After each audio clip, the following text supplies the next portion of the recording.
Picture this, a young mother, just 20 years old, lying motionless on her bed.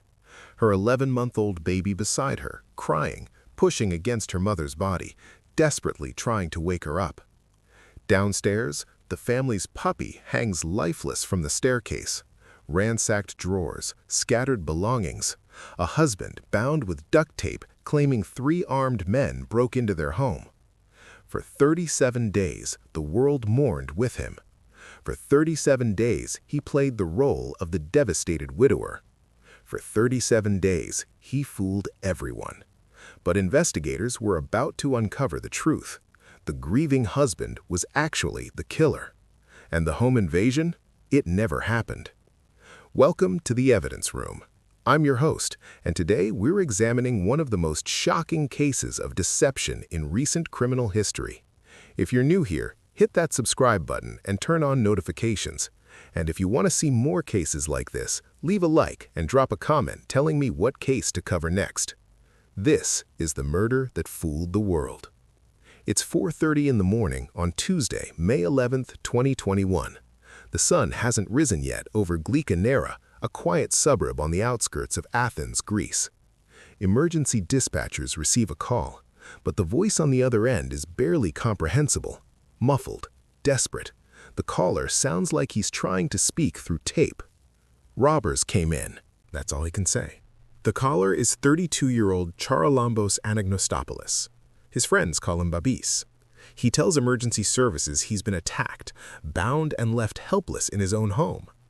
But here's the thing, it took him nearly 30 minutes just to reach his phone. He claims he dialed 911 using only his nose. When first responders arrive just after 6 a.m., they're not prepared for what they find. The house is destroyed, drawers ripped open, contents thrown everywhere, clothing scattered across every surface. In the living room, a security camera lies on the couch, torn from the wall, its memory card missing. But the most disturbing sight is on the staircase. The family's 7-month-old husky puppy hangs there, strangled with her own leash. Upstairs, officers find Babis on the bedroom floor. Duct tape covers his eyes and mouth, wrapped tightly around his neck. His hands and feet are bound behind his back with rope. On the bed lies 20-year-old Caroline Crouch. She's face down, not moving. And beside her, their 11-month-old daughter cries and pushes against her mother, trying to wake her. Caroline is gone. Her pale skin tells first responders she's been deceased for hours. The baby appears physically unharmed, but clearly traumatized. When officers free Babis and tell him his wife is dead, he goes into complete shock. This is the woman he claimed to love, the mother of his child, gone forever.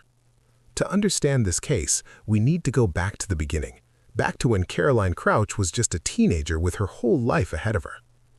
Caroline was born on July 12, 2001.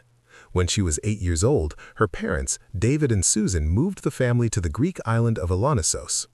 They fell in love with the coastal beauty, and so did Caroline. She grew up embracing island life, scuba diving, swimming in the crystal-clear Aegean Sea. She was athletic, vibrant, full of life.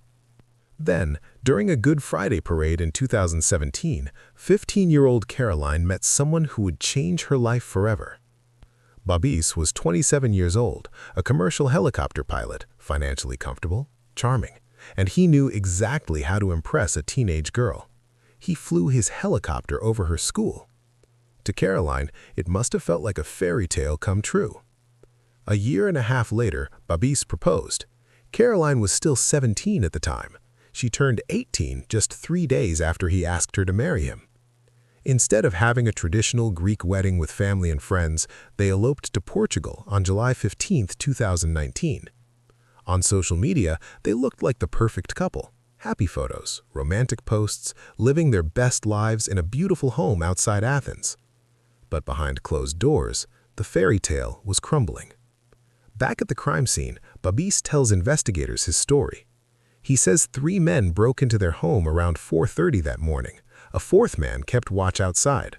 They wore hoods. They spoke with Greek and Albanian accents. They were armed with a black pistol and a silver revolver.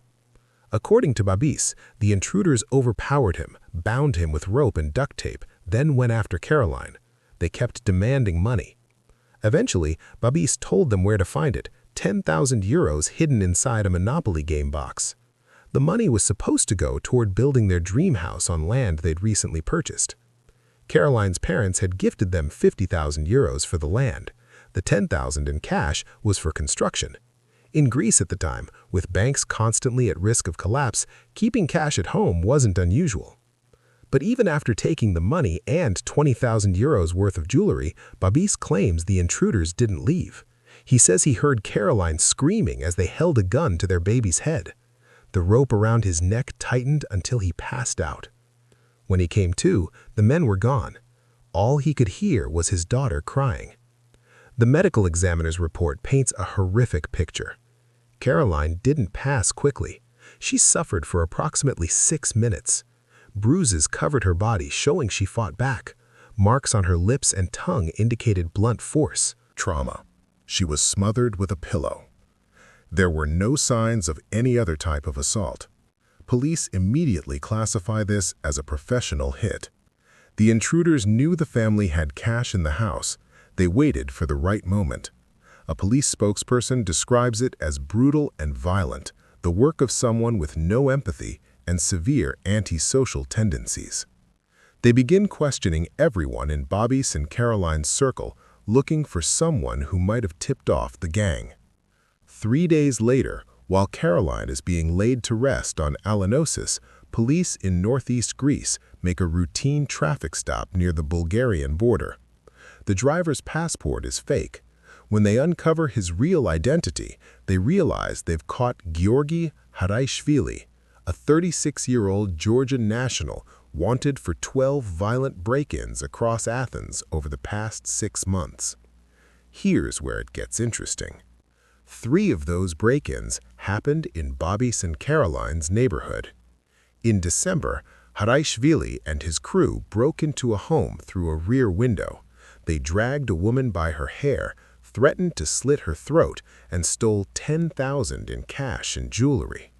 In March, just 2 months before Caroline's case, they tied up 4 people, including an elderly couple, and robbed them.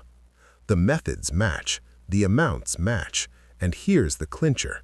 Haraishvili looks remarkably similar to the police sketch based on Babis's description. Police are convinced they have their killer. They interrogate him for 4 days, but despite intense questioning, Haraishvili insists he's never heard of Caroline. Eventually, the evidence falls apart. Haraishvili is cleared. 3 officers from the Athens homicide squad are demoted. The case goes cold. A massive reward goes unclaimed. Athens residents live in fear, wondering who's next. Meanwhile, Babis is everywhere. Media interviews, social media posts, keeping Caroline's case alive, playing the role of the grieving widower perfectly. At Caroline's funeral, he says he was lucky to meet her, even luckier that she loved him, and luckier still that she was the mother of his child. He talks about how their daughter will grow up without memories of her mother. The world mourns with him. But investigators are starting to notice something, details that don't add up. 37 days after Caroline's death, on June 17th, there's a small memorial service for her on Alanosis. Detectives show up. When the service ends, they approach Babis discreetly. They need him to come to Athens, they say. New information, someone to identify. By now, investigators have analyzed every detail of his story, and it's falling apart. First problem, the basement window. Babis claims the intruders entered through it, but it's too small. No one matching his description could fit through it. Second problem, the noise.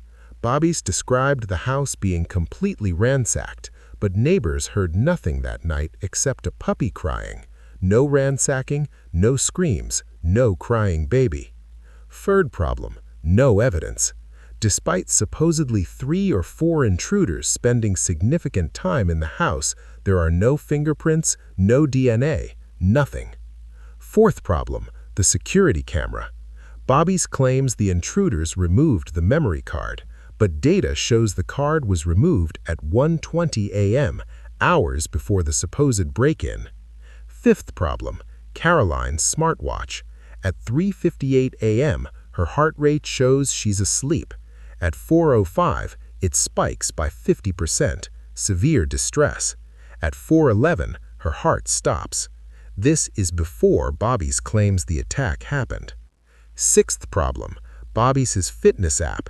The data shows he was moving around the house during the time he claims to be bound and helpless. Seventh problem, that 911 call. Police try to recreate it. Nobody can dial a phone with their nose while bound the way Bobby's described. And then, the smoking gun. Caroline had tried to book a hotel room for herself and her daughter that night. Text messages to a friend show she was threatening to leave Babis. When investigators confront Babis with all of this, they interrogate him for 8 hours. Finally, he breaks. Even in his confession, Babis tries to manipulate the narrative.